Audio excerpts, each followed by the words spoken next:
Are you being bitten by the mosquitoes? No. Surprisingly not. Usually I'm a mosquito magnet. Me too. I've decided it's because I'm basically sweet at heart, and they know that.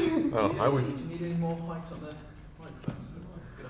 I always thought I was angry that I just have a lot of blood coursing through my veins, and that's why I was always attracted a lot of mosquitoes. Well, unfortunately, I have too, but I'm going to ask you some silly questions first, and then we'll get into the meat of it. Okay. At the beginning of the story, she mentions all these things she loves about you.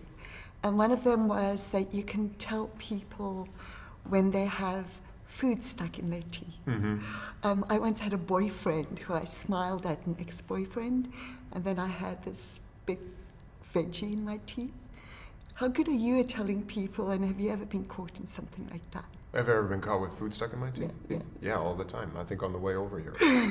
I mean, I'm so used to showing people my teeth to make sure that I don't have, lettuce or just a pound of protein, or, that's a gross image, or I'm just trying to keep going down the rabbit hole of gross images. Fish, maybe, or a small leopard that's not stuck in my teeth. So I have no problems with it. I feel like it's an act of generosity to tell someone that their face is messed up. I agree with you. The other thing that she says is that you play games well. So I was wondering, are you very much into winning? And what kinds of games did you play when you were a kid? Kind of games that I play when I was a kid. A lot of tag, a lot of Monopoly wasn't basketball. No, Monopoly is too sophisticated for me. I like the like Taboo. That's my game. Good for me. There's a lot of anger and a lot of anxiety, and you don't get faulted for yelling out answers. Well, this might be a good segue then. There's a traumatic scene where you end up crying. And one of the things about our society is that we don't allow men to cry. So how easily do you cry? And I tend to cry when I'm angry.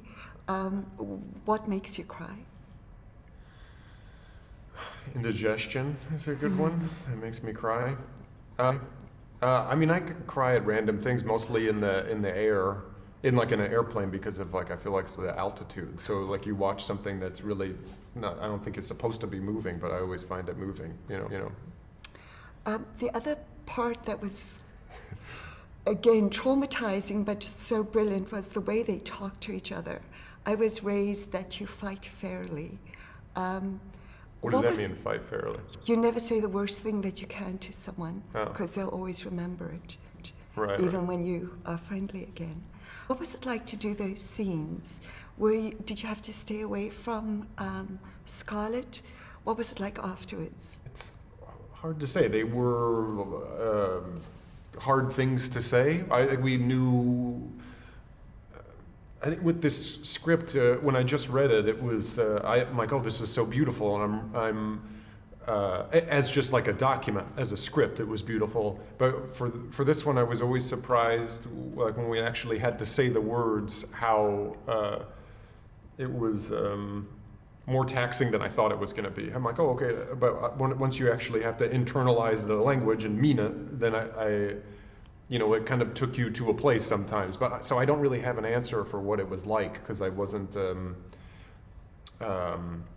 analyzing it. We're just kind of playing the scene. But I think the scene that you're referring to, we shot over the course of 2 days, and there wasn't a lot of laughter.